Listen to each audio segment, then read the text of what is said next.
Stephanie Anderson.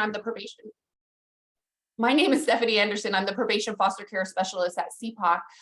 Today's informational workshop is titled Youth in Foster Care, Building Your Continuum of Care from Family Finding to Complex Needs.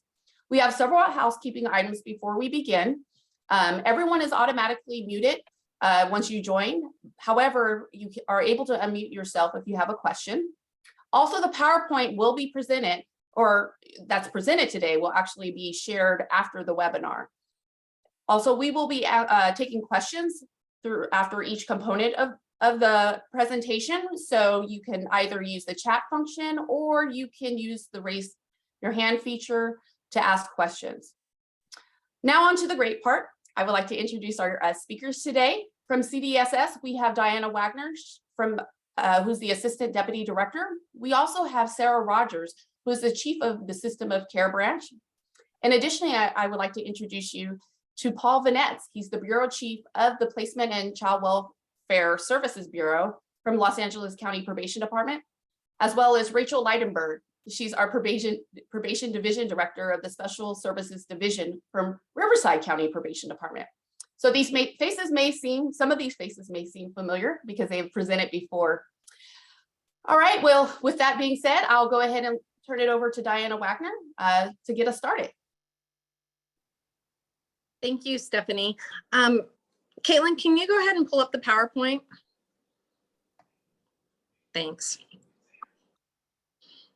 So really, we wanted to take an opportunity to really share with you the continuum of care from really that entry point throughout to your complex care needs.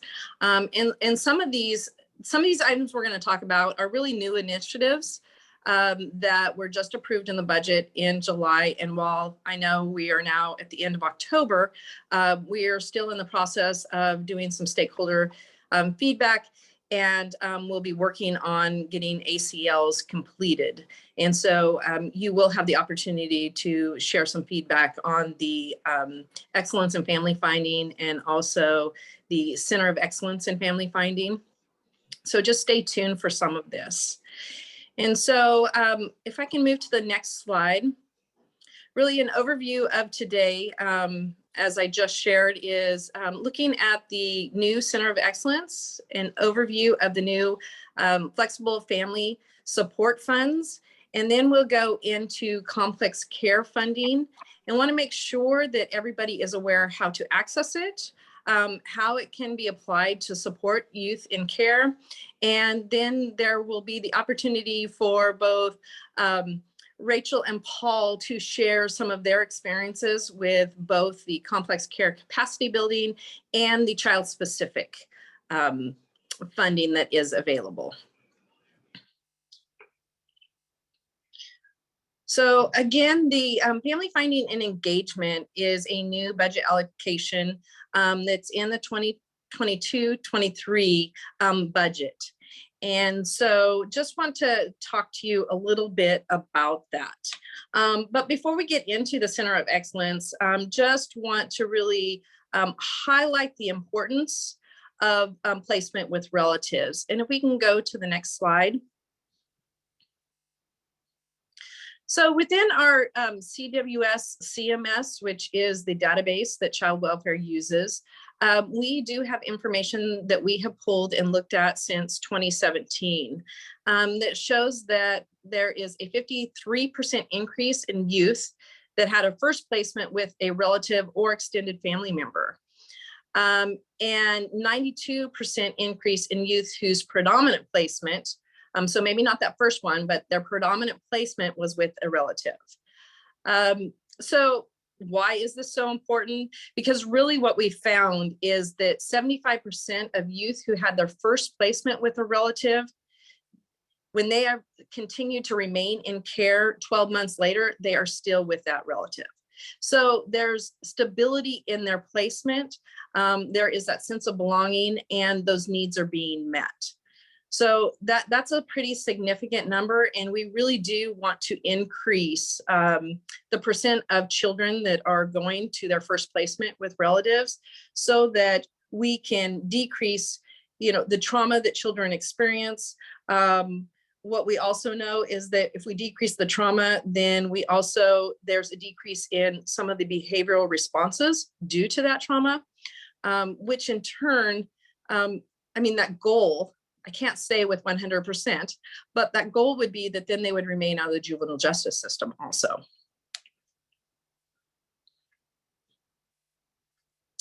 So also placement with siblings. Often children have talked with the children that I have served in California, and as a provider in that capacity, did have the opportunity to work with 42 different counties. And so many of those children talked about that sense of belonging, that sense of connection, and not knowing where some of their siblings were, which, it is heartbreaking, but it also impacts their functioning, that ability to stay stable. And so looking at, again, this is CWS CMS data, 73% of children placed with relatives are placed with all of their siblings. And 51% of children with non-relatives are placed with all of their siblings. So what we do know is that there's a decrease of just over 20% of all siblings remaining together when they're not placed in relative placement, which really, again, there is the first breaking up the family from the parent and child, and then there's the addition of breaking up that child from their siblings and that connection.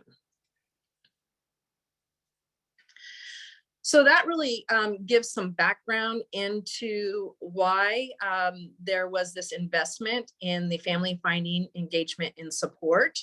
And so the investments that were approved, really with the Center of Excellence, there's $150 million one-time over 5 years for family finding engagement. Some of those funds will be going to tribes here in California.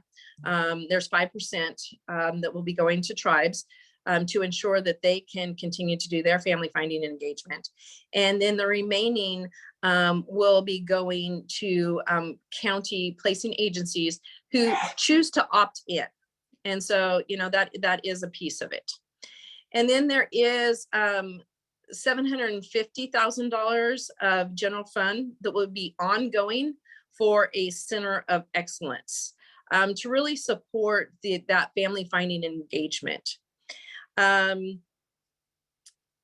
we really want to support dedicated and specialized effort to family finding engagement in this area. It's there to increase the success of identifying relative caregivers and engaging. And that engaging piece is really important. Oftentimes we identify them, but we don't engage them in such a way to connect them to the child.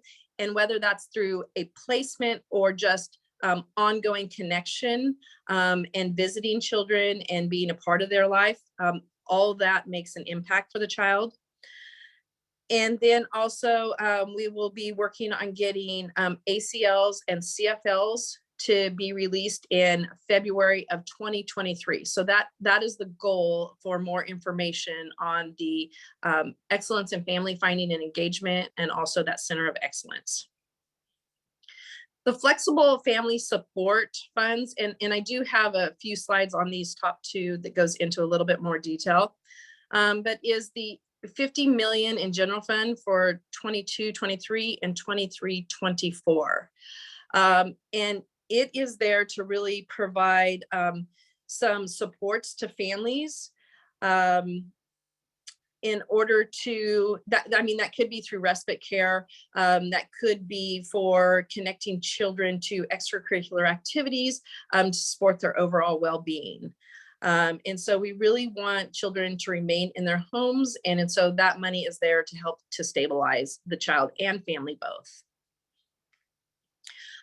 Placement prior to approval just really allows emergency caregiving funding to be paid for 120 days and up to 365 days for good cause in the current fiscal year and ongoing. And so this is a way to be supportive of those emergency placements. And then the caregiver approval is the 50 million of ongoing funding to support activities to reduce family approval timelines.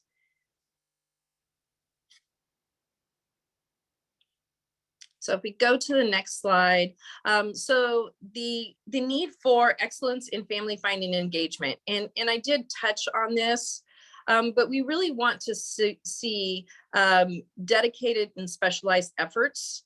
We would like to see this recognized through staff who do not have other case management duties. So this would be their sole focus. We hope that we can work towards it being upfront family finding to decrease children just lingering in foster care. We're wanting to identify relatives or extended family members to support these children, but also in turn support the caregivers. We recognize and we hear from families often that they are not receiving enough upfront support to get things settled in order to do what they can to really serve the child. Some examples of that is if they have a full-time job, but the child has many doctor's appointments, then how do they arrange their schedule and make that happen?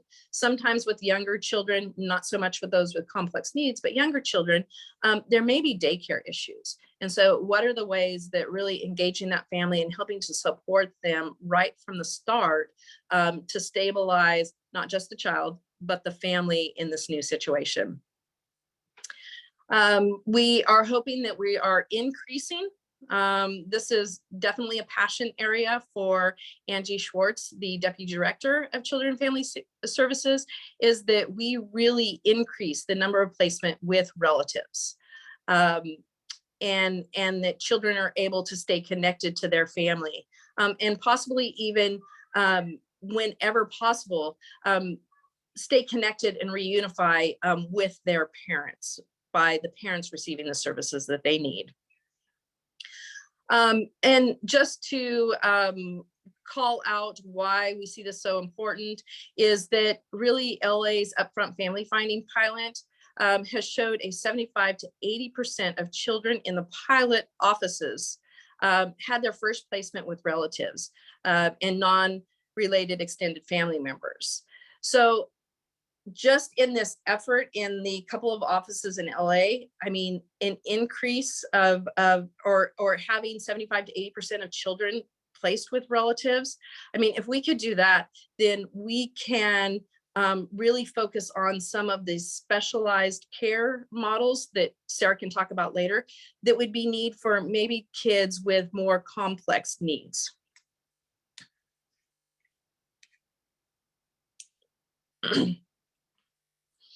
So building capacity for that upfront family finding, we really want participating counties can elect to contract with a nonprofit community-based organization to provide the family finding services described in this section. Participating counties or contracted nonprofit community-based organizations are employing family finding workers that have specialized training and experience in strategies of family finding. And this may include lived experience. The family finding workers shall assist with family finding responsibilities full-time, but may be employed by either the county or the nonprofit agency. And so these are the things we're wanting to see of counties choosing to opt in.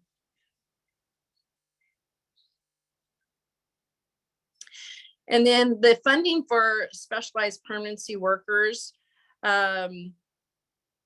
really we're looking at training for staff on the family finding engagement and specific practices and models. And so it's just not a one-time training that occurs and then you know how to do family finding and engagement.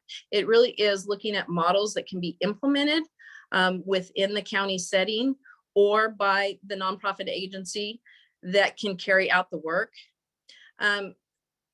Provide staffing and tools to identify, locate, and engage persons related to the child. We want to work on outreach and engagement of children and family team members and all other current and prior service providers. So really, we want to bolster up that child and family team. We want to have everybody who knows the child involved, and those connected to the child, because there may be that coach from a baseball team that the child is now 15, but at 6, 7, and 8, they had this coach that coached them. And so by finding that person that's important to the child, that could be a real possibility of helping stabilize the child, improve attachments, and decrease the trauma experience for the child. Really looking at plan development and case management for children and family connections, to help ensure that they continue to meet the family's needs. And so that's that piece that I was talking about earlier in regards to, it's not just making that connection and delivering the child to the door, but it really is helping to case manage when there needs to be childcare, when there needs to be transportation to doctor's appointments, or how problem solving, how to get the child to their school of origin. So these are all important components. And really implementation of model programs, strategies, and promising practices. So this would be where the funding would be used for this family finding and engagement.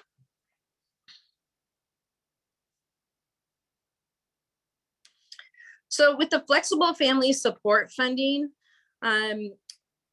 this is really exciting because we've talked in complex care steering committee. We've talked in a couple other meetings where there just seems to be some gap in what the families may need. One example that comes to my mind that was brought up last week during a call that I was on is that they were trying to do an emergency placement, and they didn't have an additional bed for the child. And there's some pieces with that can be worked out. But the reality is that this funding could help support something like that when a family needed it. And so this is the 50 million that will be provided, and it will be in an allocation. And these funds can support, I talked about respite care, the cost to facilitate foster caregivers and children's participation in child and youth enrichment activities. So California Youth Connection is really talking about we have to start doing things to serve our youth in foster care differently than just maybe talk therapy. Like that doesn't always do what the child needs. And so are there other enrichment activities? If a child loves basketball, can we get them onto the basketball team? And if there's funding that is needed to support that participation, then these funds can be used. It can also be used to support the foster child's relative or non-related extended family member connection. And so, an example that I have of this is that there was a child, he happened to be on a football team, and he had a really big game. He wanted his mom to participate. The county and provider was having difficulty getting that funding in order for the mom to travel to come and see her son play football. What was used is the funding, because it happened to be a youth with some complex needs. So what was used is monies that Sarah's going to talk about a little bit later. The child-specific funding was used to support this mother. However, in the future, if it was a child without complex needs, then this funding could support that connection. And then concrete costs associated with facilitating a placement with a relative or a non-extended family member. And so that was the example of something like not having the bed. This funding can be used for that. The number 5 section, so for any other activities or direct supports or services, if there is something that you think that you want to use this funding for, then you would just reach out to the department, and the ACL will describe all this, but you would get approval to use it for that 5th criteria.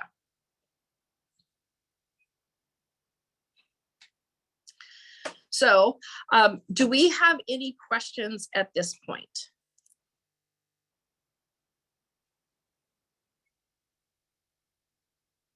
And Stephanie, if you can just help me if anybody raises their hand, or you're welcome to come off mute and just ask your question. And it looks like Rosie has a question. I'll kick it off. Diana, I just wanted to go back to the family finding funding that you were speaking to, and the various ways that counties could utilize those funds if they did opt in. And one of the ones you mentioned was funding a position within your department, whether you contracted that position out with a community-based agency, or you could have it be an in-house within the department, a position. So if you use the funds in that way, but the funds are not ongoing, correct? So it would be something that once the funding ran out, a county would then have to figure out how to sustain that position, or is it ongoing? I just want to, as folks are kind of thinking through how they might utilize the funds. Yeah, so there's a 5-year period of using that funds. And I think, Rosie, one of the things is that if we can show that doing this work impacts kids in a positive way, there's more kids with relatives, they exit foster care earlier, there's a decrease on that back end.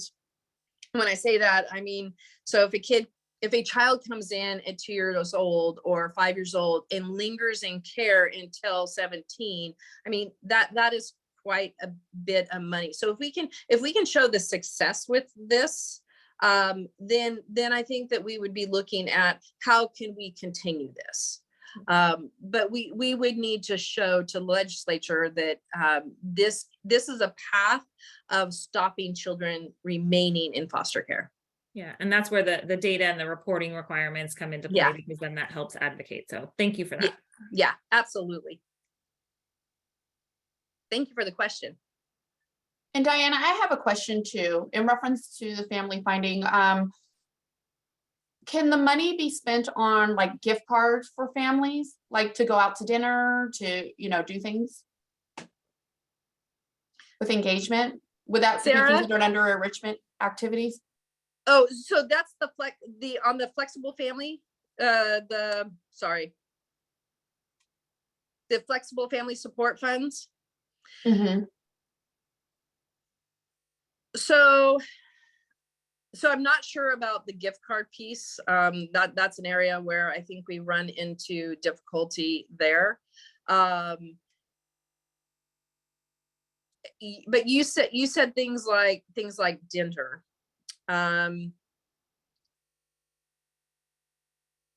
So I was just thinking of ways where families can be engaged, like going out to the movies or going to dinner, those kind of things. Yeah. So I couldn't say for sure that within this funding, I would have to go back, and I apologize that I can't answer that right now today. No problem, thanks. Mm-hmm.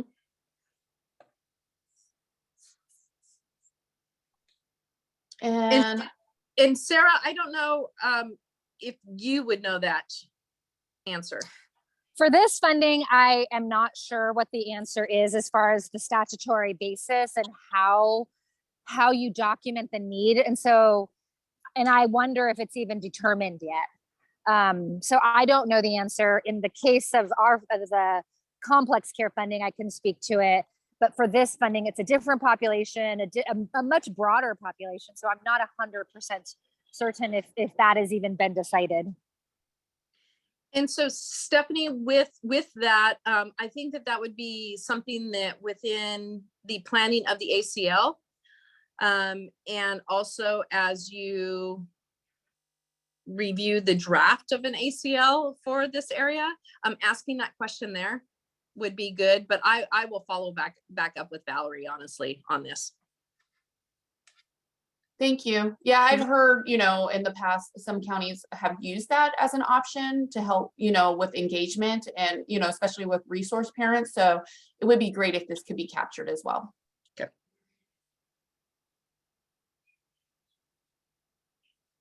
And reaching back out to the audience. There's nothing in the chat. Uh-oh, okay. David raised his hand. Go ahead, David. Hello, I have a couple questions in terms of the data points when you're front loading the family finding efforts and some of the improvements that we're seeing, you know, the increases.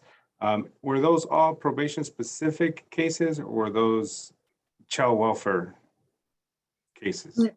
No, and thank you for the question. Those were child welfare cases. Okay. Yeah. We in Fresno have for the past year kind of started doing a better job at front loading our family finding efforts.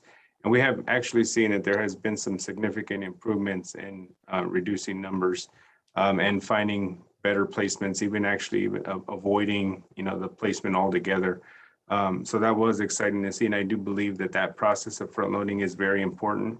But you talked to about like the family finding like specific models that you would be seeking to try to find. We've always seen it. It's always like more of an action step, like, you know, submitting family finding requests and, you know, asking youth, mailing out letters. What other models are there for family finding efforts that we would be required to do for this process? So when we talk about models, there's things like Wendy's Wonderful Kids is a model of family finding. And I think honestly, you know, looking at LA's model and what they use for the upfront family finding and also dedicated permanency specialist workers to do the work are a couple of models that we would talk about and look at. All those things have not yet been decided because again, this was just approved in July or in June. And then we're going to have our process. Angie just did a webinar on Monday around the Center of Excellence and the family finding and engagement support. And so we're just in the process of really collecting some stakeholder feedback on this so that we can begin to develop the ACL and what we want to see for, well, it's not just what we as the state of California and all of you want to see as the family finding engagement and support and also that Center of Excellence. Okay, and also too, when in the LA model, when they were finding placements as, you know, and you kind of put up there the percentages that go to families, or were those all actually youth who were officially removed by the courts, or were those kind of more like voluntary family maintenance kind of cases or plans of care, or those were actual full removal and placed with a relative? Yeah, no, it's a good question.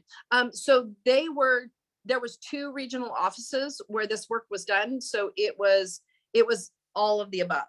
So it was any case that came through that door of that regional office. And so, you know, there may have been some that were voluntary placement, but there were those who were, it was substantiated, the child was removed and placed with relatives.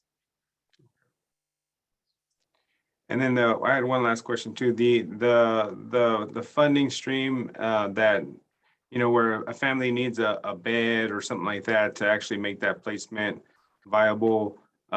Is that something you have to opt into? Is that something you just request? Or I know the first one is kind of more you opt in. The other ones, are those actually like just you make a request, and how long is the turnaround for that? So the flexible family support funding will be an allocation. So it's the only time I guess you're asking if you can spend the money on this is for that 5th category that was on that slide. But can you go back up one slide, Caitlin? Thank you. And so if you want to use your allocation for respite or for participation in enrichment activities, or things like we talked about, concrete costs or supports for the child to be placed with a family or a non-related family member, then you can do that without asking, because that's part of what you have permission to do. This almost kind of like FIPPers, how that was, right? Yes, yes, correct. We just, I think I was actually in a county when FIPPers was about. Being on this side at this point in time, I think there was just some structures put around what we wanted focused on for this spending to really support the relative placements and caregiving. Okay. Thank you. Absolutely. Thank you for your questions. And I know there was a question in chat about how do counties opt in for the excellence in family finding and engagement and support. And we will be developing an ACL that will give you guidelines around all those pieces. We just haven't gotten that far at this point.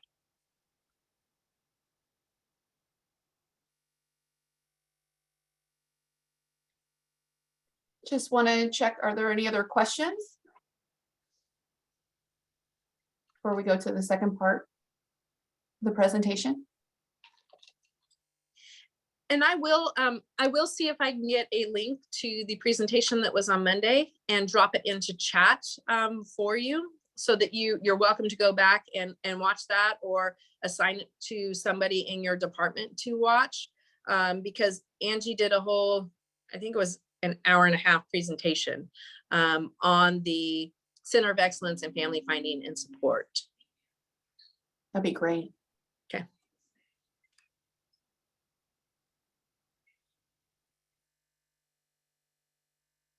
And I'll still be here, so if there's another question that comes up, I can answer it. All right, well, I think we'll go ahead and go on to the next segment. And that's the capacity building funding. Sarah Rogers.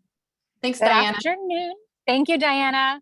And I apologize that I'm not on camera. I'm having to do this from a phone, so hopefully you can hear me okay.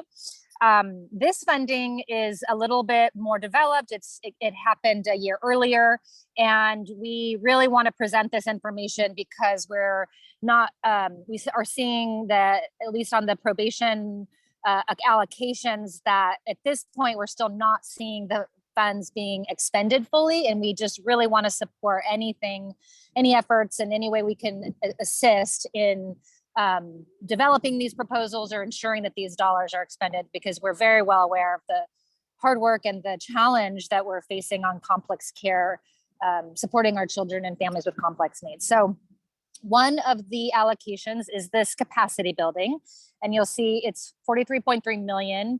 The ACL that announced that funding is 21,143. And so this is a one-time fund source that has 5 years to expend. So I think we can go to the next slide, Caitlin. So here is just a general overview of the statute AB 153 that passed the funding. And it's really for the purpose of supporting the gaps and the development of the continuum of care that you may need to support complex needs. It's recognizing that there has been impacts to capacity, especially as it relates to certain subpopulations and types of programming that you rely on. And then also we're trying to build more program in your community to avoid children having to leave the county when they don't have to, and to support the least restrictive setting. So the funds are intended to supplement but not supplant existing funding, but it is flexible and it is intended to really support the types of capacity needs that you see in your community. Proposals can be submitted. There is a framework, a template for the plan to be submitted. And it can be submitted in a smaller increment, a one-time basis, or as a large basis, either way. These funds are not really intended to pay for maintenance payments, but really they're about building capacity. So it's more, I would think about it more like startup costs. We can go to the next slide. The application for requesting the funds is reflected in the ACL that was just mentioned. And it really includes a fairly straightforward self-evaluation. And it's not an intensive self-evaluation. It's really just asking the county to identify what they're seeing the gaps as being, and over the course of the continuum. And it's really a fairly straightforward yes or no type questionnaire. Intended to really help plan for how to best use the funding.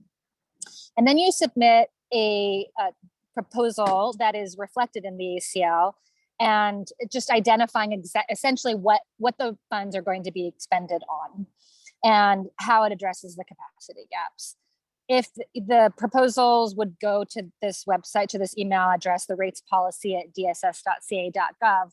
But if you need any support in filling out that form, or if it's not making sense or it seems too intensive, then we are happy to work with you and just make it as easy as possible. It's not intended to be a very lengthy process or a highly descriptive proposal. It's really just having the documentation on what you're seeing your gaps as being, and how you think these funds can help address that. Next slide.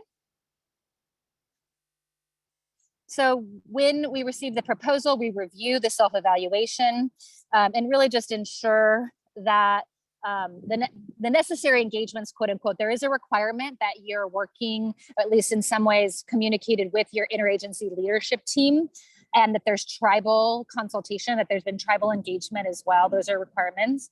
And so it's more reviewing the procedural aspects of the funding and the alignment of the proposal with the requirements.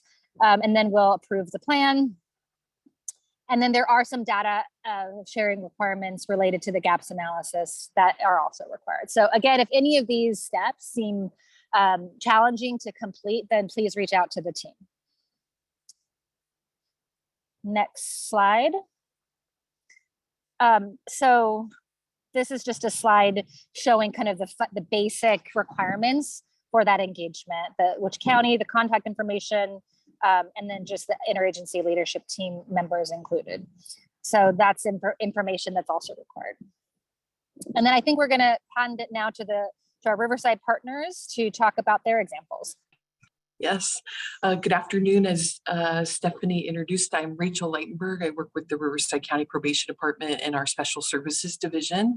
And I just wanted to start with kind of the practical way that we approach this, maybe even before we knew that capacity building funding was available. And it really was by engaging in just a dialogue with our partners at social services and behavioral health.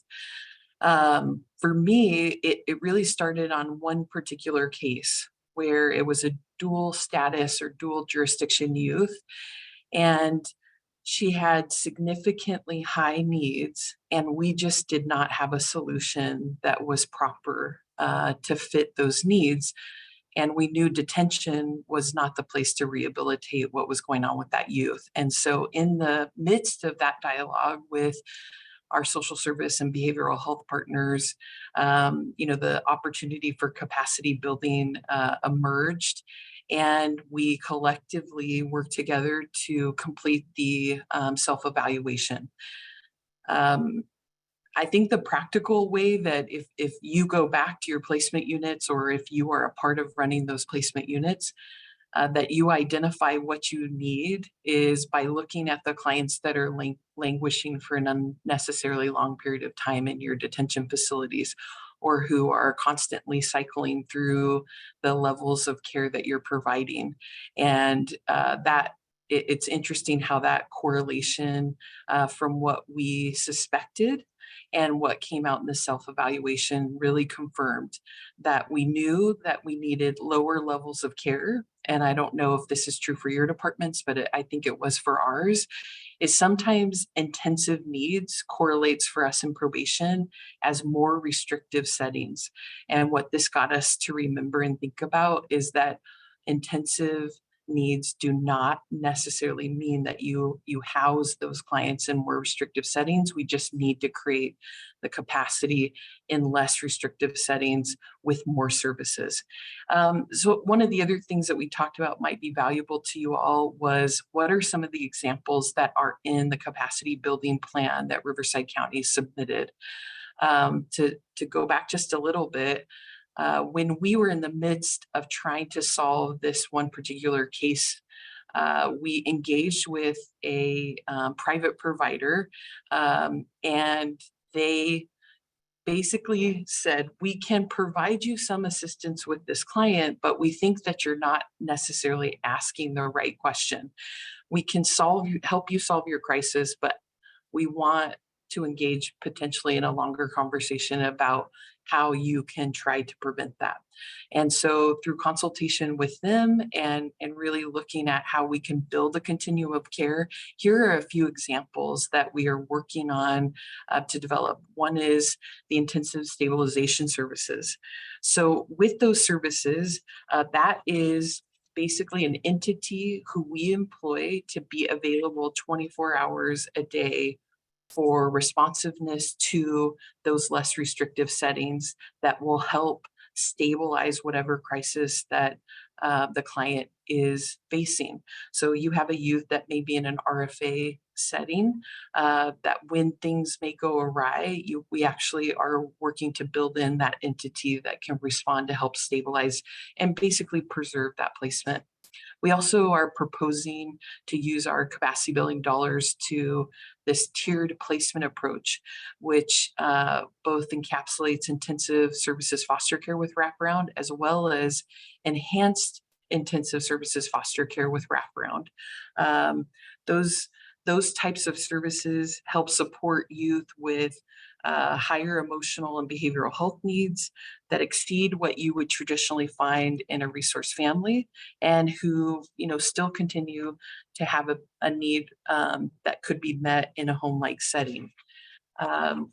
Those intensive services foster care kind of benefits and attributes include specially trained and supported foster parents that are there to help stabilize and nurture the kids that are placed with them. And then there's a fully integrated behavioral health component utilizing wraparound services as well. The enhanced ISFC really is just additional staffing to that intensive services foster care. And then lastly, we really are working on co-locating a crisis stabilization unit with a crisis residential program. So for those youth that are experiencing a heightened level of crisis, that there is a unit that for that first 24 hours can help with intensive crisis stabilization practices. And once that has stabilized, rather than just immediately that youth leaving and going back to that lower level of care, they can step into a crisis residential program that helps kind of regulate and test out how some of those services that they got within the crisis stabilization unit are working, and they can stay in that residential program for up to 14 days if needed, and then they would transition hopefully back to that lower level of care.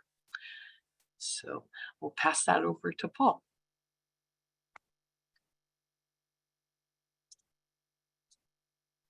Good afternoon, everybody. It's great to be here with you.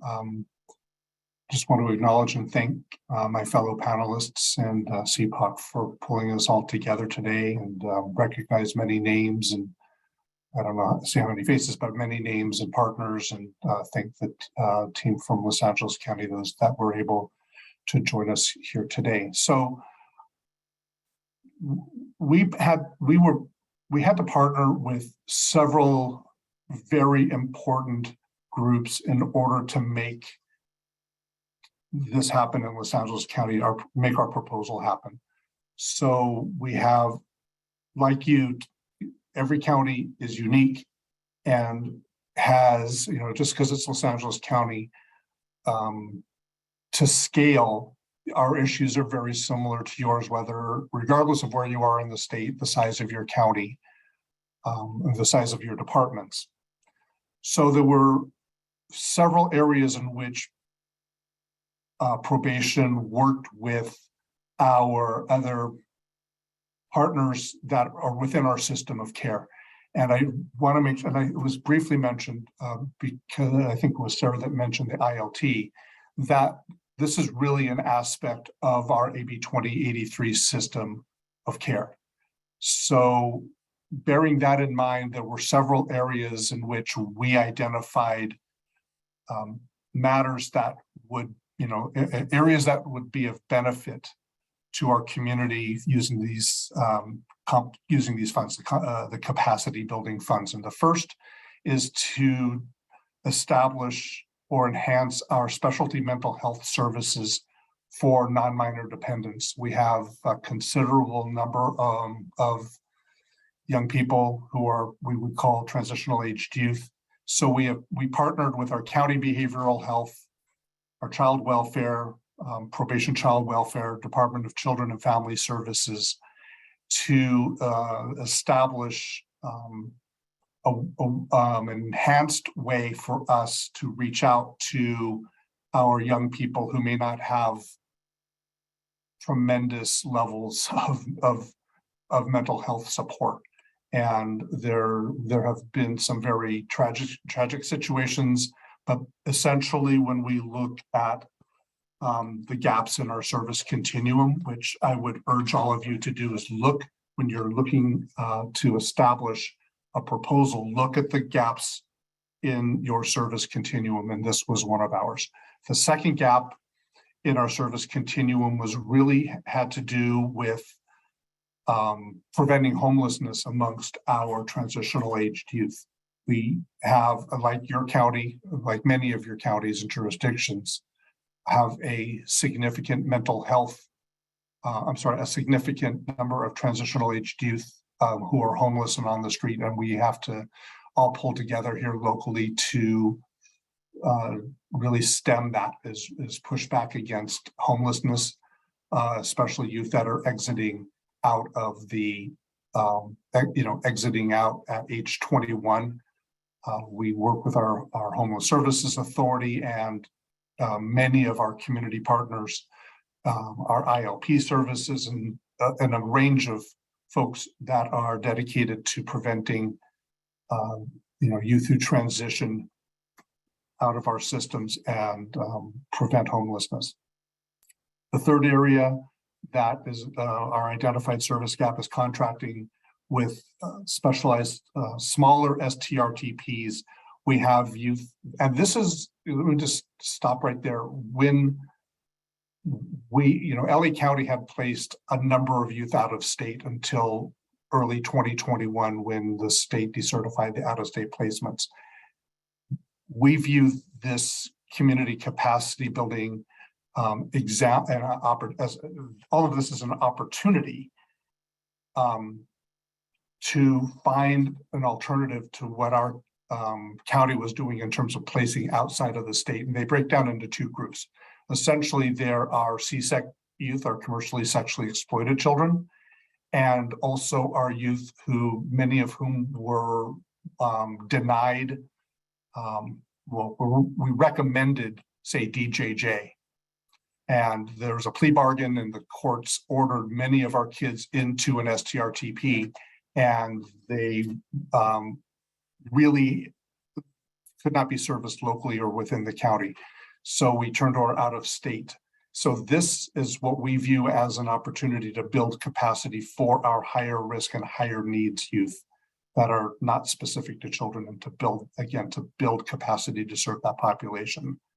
The next area is contracting with highly specialized STRTPs that are designed to serve young people with co-occurring substance abuse and mental health needs. That is a huge issue super big issue in Los Angeles County, where you do have comorbidity and very difficult to come up with one place or another. So in our county, we need to build that capacity.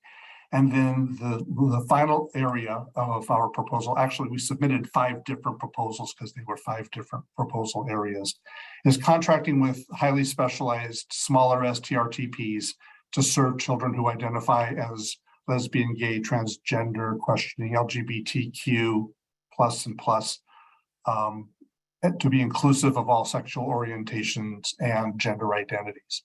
So that was an area that it's not just probation, but we and all of our partners who pulled these proposals together identified as being the key areas where there were service gaps in our continuum.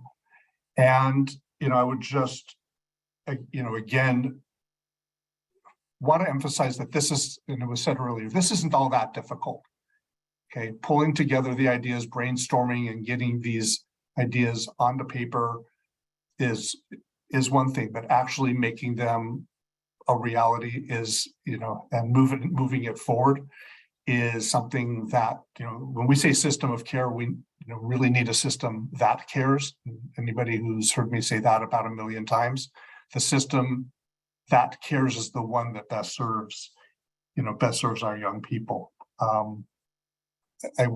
I know we're going to be talking about the child specific here as well, but I also wanted to acknowledge that LA County is working on its children's crisis continuum pilot as well, which is all kind of part of the same legislation. So that's it for these examples from Los Angeles County. And I'm not sure when I pass back over to Steph. Thanks, Paul. Well, we'll go ahead and open it up for questions before we go over to the next part of the child-specific funding, which is part of complex care funds opportunities. Rachel, there was a question that came into the chat, and they had asked, are these services actually in place, or is this a plan to set up the services?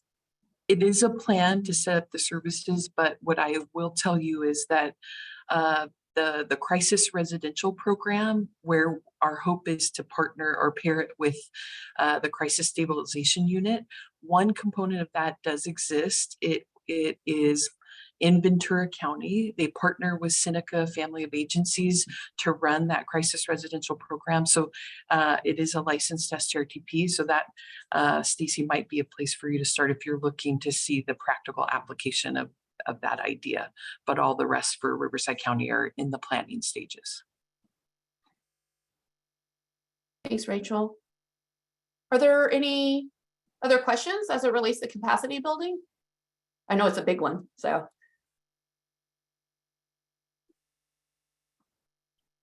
Well, if you don't have questions now, we can go ahead and move over to the next part. And then maybe at the end of the child-specific funding, we can answer additional questions if something comes to mind in reference to the capacity building. All right, I'll go ahead and pass it back on over to Sarah. Okay, great. So the first thing I want to mention, this does relate to a prior conversation. It also relates to this new one, which is that the sustainability for the capacity building could also be looked at through a bill, AB 2944, that allowed us to establish innovative models of care and rate structures for those types of highly individualized, above and beyond complex needs program models. So although the prior proposals or the prior funding is a one-time allocation, a lot of the things that you saw in the 2 proposals are things that on an ongoing basis could be looked at through other types of fund structures, including the innovative models of care. And that allows us to have a more individualized approach to an STRTP model, smaller setting, and it also lets us have a more individualized approach to an ISFC program. So just wanted to highlight that as something to consider. And I think we do reference that in these slides. So in addition to the one-time complex care capacity building, there is an allocation that's ongoing for child-specific needs when children have significant needs and complexity, and then also barriers to really meeting their needs in the settings that we've got that we have in our current system. So there's 18.1 million, but this funding is ongoing. So every year the county receives a new allocation. You can see the all county letter reference in that prior slide as well. Thanks, Caitlin. So the overview is just showing the statutory framework that established this funding, and essentially under 16,001.1, it's the intent to support urgent and exceptional needs of children who are in foster care. So they do have to be a foster youth under the supervision of a child welfare or probation department, and they do need to be in a licensed or allowable setting. So they cannot be in an unlicensed setting, they cannot be in a locked juvenile hall setting and have access to these funds. And they are for counties and Title 40 agreement tribes to support children. And it is not intended to supplant existing obligations when it comes to things like Medi-Cal. But at the same time, I really want to contextualize that we understand that sometimes it takes time to access those other resources. And when that is the case, if there's a barrier to accessing existing resources, then we are approving those requests, even if theoretically that request could be funded under Medi-Cal.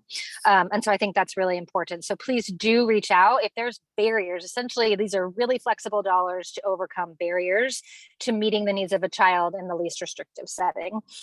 They are subject to a recommendation for each instance, and they do have to be based on a specific assessment, a behavioral assessment, a qualified individual, technical assistance through our TA process, or other clinical recommendations by an IPC. So the idea here is not to be too rigid, but the funds really need to come out of a recommendation from those who are the professionals that are involved in the child's case. So it could be things that are not clinical. So that doesn't mean that the activity you want to spend money on has to be a clinical activity. It's just that the recommendations for what we think would be impactful have to come out of some kind of recommendation or assessment.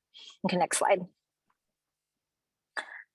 And so these are the technical requirements. Just there has to be a template and an invoice child assigned by an approved person.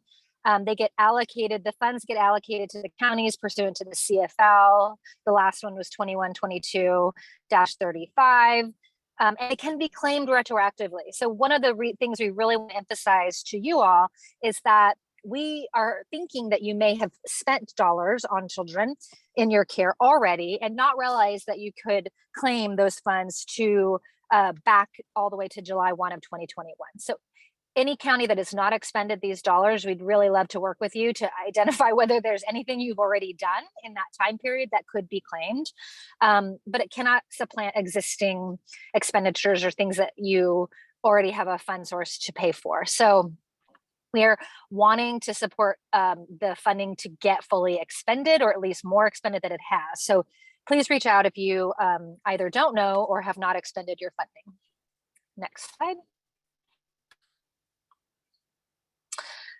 So we just want to be clear that there is a funding template in the letter, and we recognize that if something doesn't apply, then we want to make it easy for you to fill out the form. These processes are not intended to be extremely burdensome. They are intended to be things that you should already have on hand. You know, notes from a CFT meeting or notes from an assessment. If you don't have them and you're not sure how to respond to that, but you have an identified need that you'd like to have funding, then please again reach out to the team, because we want those processes to be documentation, but not to be burdensome.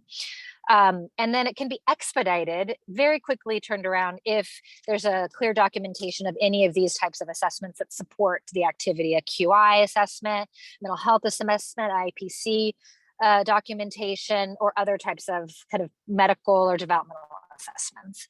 If any of those don't apply, then please, again, reach out. And if, it's really about the question of like, how has it been determined that this is a need and that it's going to help this child? Next slide. This is where they can be sent to, rates policy at dss.ca.gov. And then this is just the a caveat that the payment can't be made until an invoice is received after the end of the fiscal quarter, if it's an ongoing payment. Sometimes these payments are ongoing. So sometimes you have a child-specific case in a STRTP has a really high level of need, and we're expecting that they're going to need that for many months, then it might be ongoing. Next slide, and now I think we are handing it back to Riverside in Los Angeles. Thank you.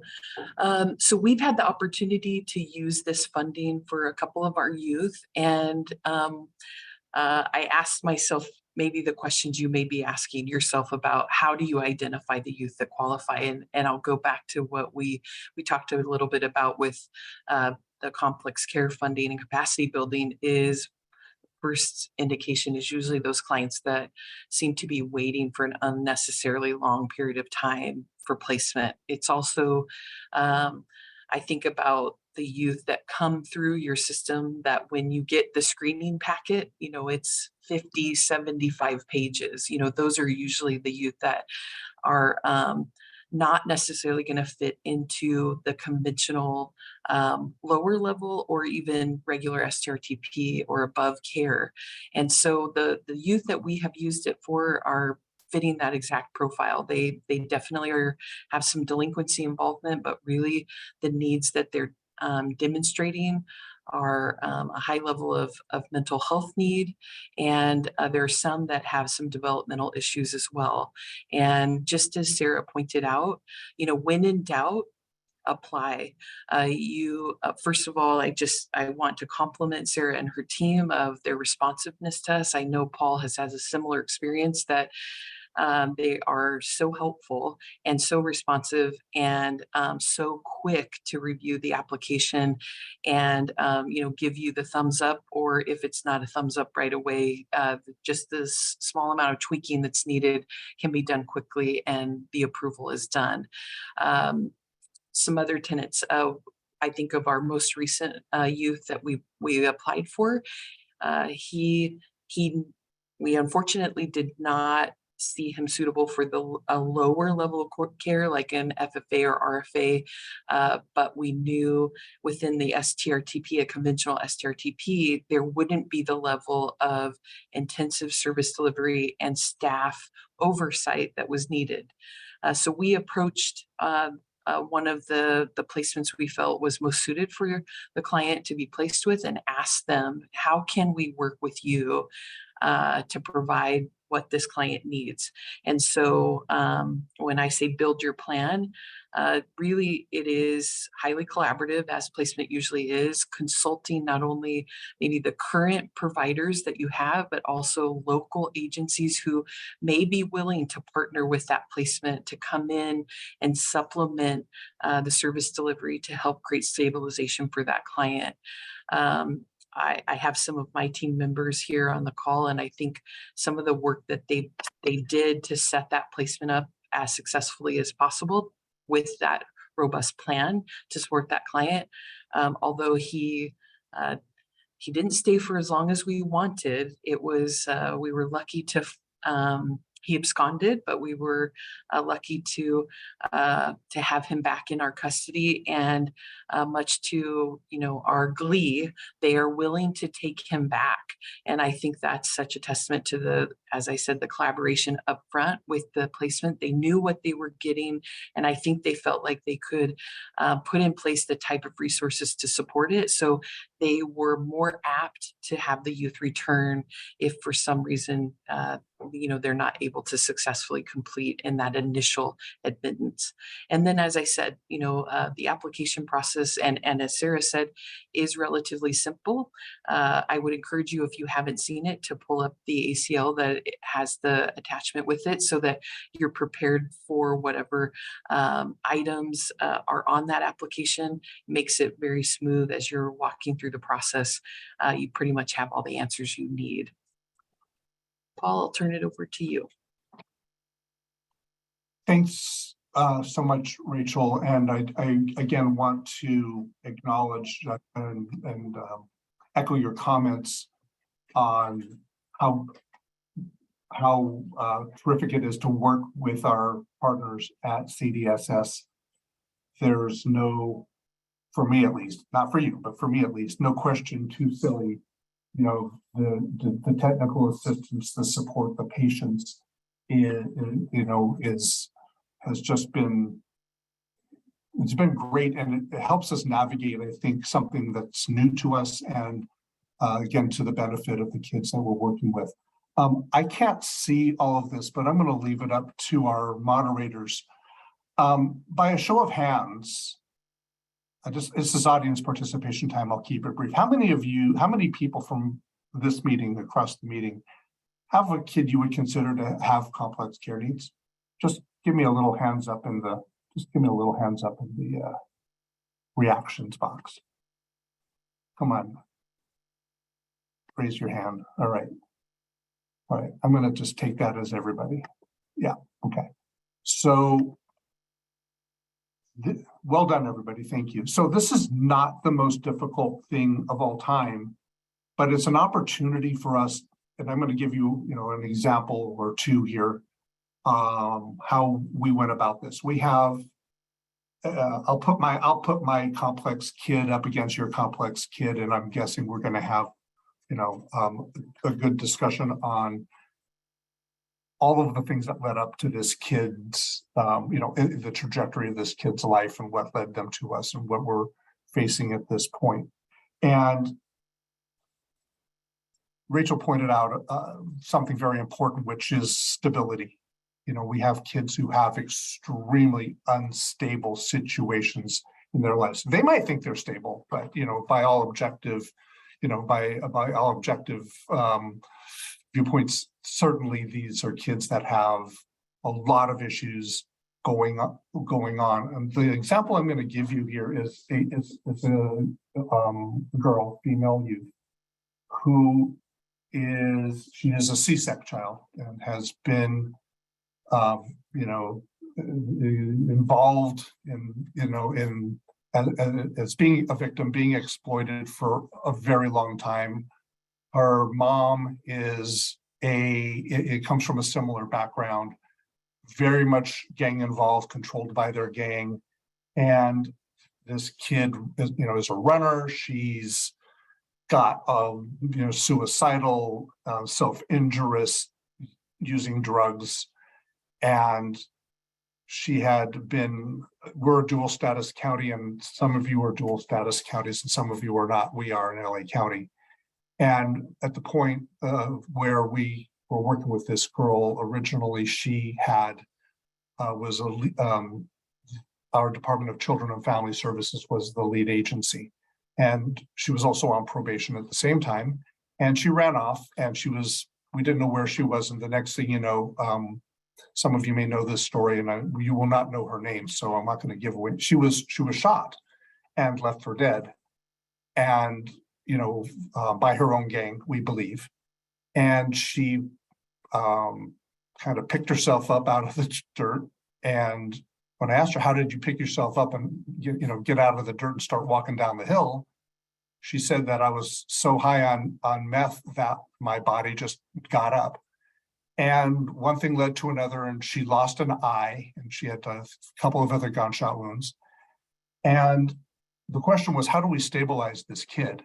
So it was, putting her in, and an STRTP was extremely challenging. Lots and lots and lots of denials, until we figured out that we could use our complex care needs dollars and use those funds specific to this kid to enhance the staffing levels at the provider.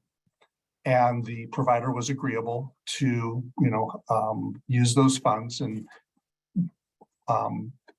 based on our allocation, it was more than a drop in the bucket. It was pretty expensive, certainly, but it was certainly worth, using the funds on this child and to stabilize her. And she has had she has run away.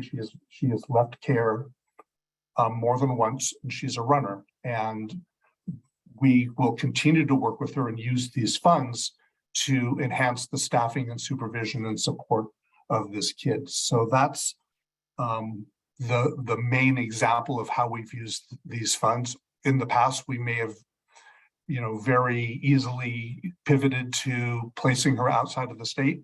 Here we had very limited options, and so the funding, the complex care needs funding for the specific child was something that we found, when we were, building the plan, applying for the funding, the technical support that CDSS offered us was wonderful, and we were able to get the proposal approved very, very quickly. So, that's just our example, and it was not labor intensive using the template, coming up with the budget, the invoicing process, not very difficult at all. Very user friendly, and would definitely encourage every one of you who had your hands up to come up with a creative plan to use these funds so they best benefit the kid. So thank you. Thanks, Paul.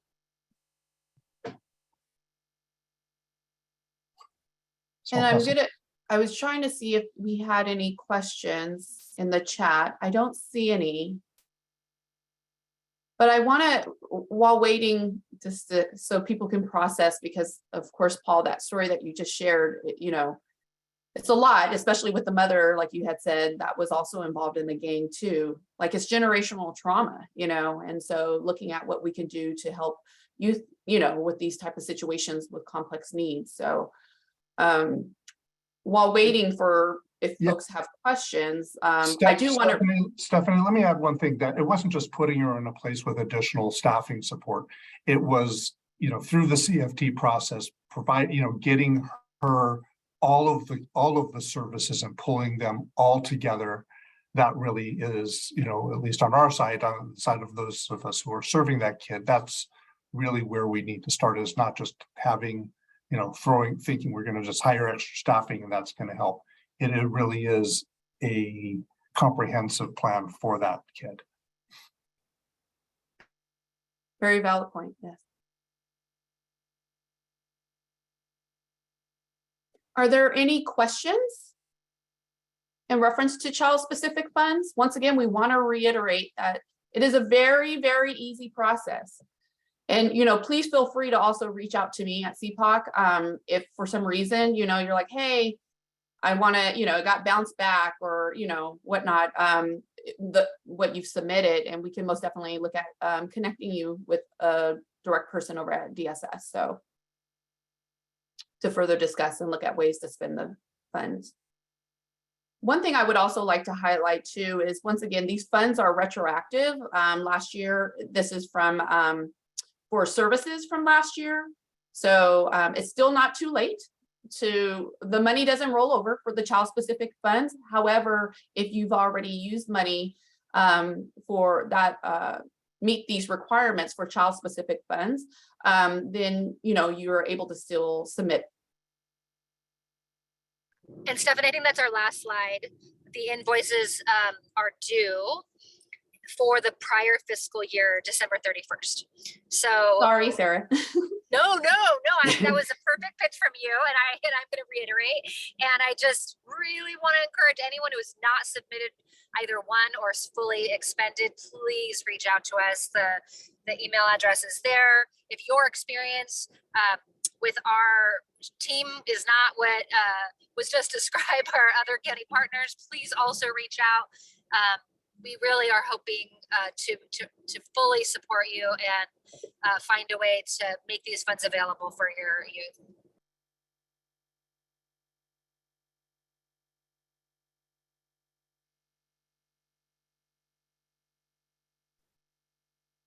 Just once again, want to open it up for questions. I don't see anything in the chat.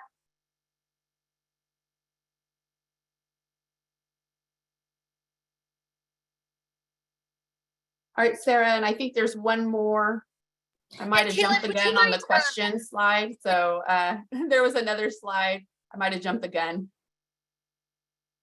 No, I was just thinking that we might highlight the other the document, Caitlin, that is got a link to it that has all of the examples. So we have a document that's quite detailed that lists a whole bunch of examples, but I think there was a link to it in the PowerPoint presentation, but everyone might not be able to. Yeah, and that's the next Access it. slide. If you want to click on the next slide, there's a link there. And we've sent this information out to our point of contacts. So you might have received it already, but we're happy to resend it as well. Oh, yeah, it's But the next slide. That's right. Okay, yeah, I see it now. Yeah, it's the next slide. And so that gives you a link to it's even more complete information that might also give you ideas. Yeah, there you go. and a lot of great examples in there with the capacity building and child specific. So be sure to take a look at that.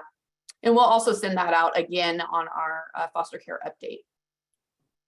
I have both of those links ready to pull up if anybody would like to see those as well. Oh, that'd be great. I think we have a little bit of time, if that's okay, Sarah and Diana. Yeah, that's fine. There was a question about the family finding and engagement and examples of providers who might be able to be used as a contractor. We are not like promoting anybody, but I am aware of Seneca that does have a model for family finding and engagement and does contract with counties, as well as it was Lilyput, it is now Wayfinder, has does contract with a few counties for family finding and engagement. Those are just two examples that I'm aware of.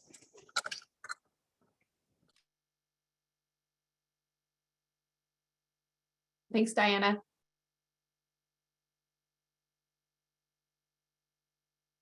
All right, and it looks like Caitlin's gonna walk us through the website where you can find information.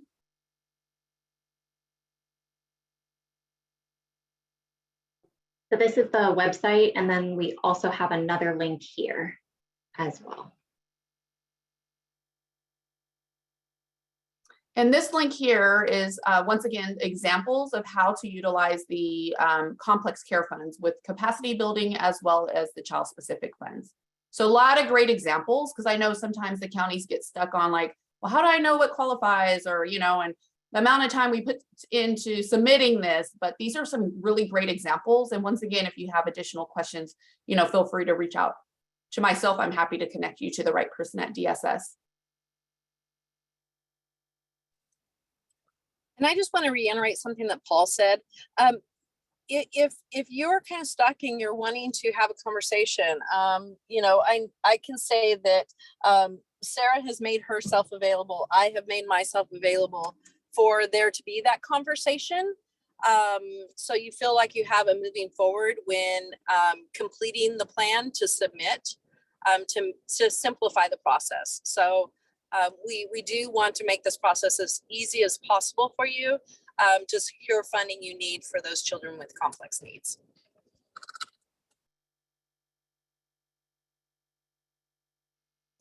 Thanks, Diana. Well, if we don't have any questions, I don't see anything in chat and I don't see any hands raised. I think we'll go ahead and conclude for this informational workshop. So first of all, I just want to most definitely thank our speakers today, Diana, Sarah, Rachel, Paul, for joining us, because this information is very helpful and valuable. So really appreciate it. And also just want to thank our the attendees for participating, you know, today. So once again, if you ever have any questions, please don't hesitate to reach out to us. The PowerPoint will be shared after this workshop. So stay tuned for that. Thanks, everyone. Thank you.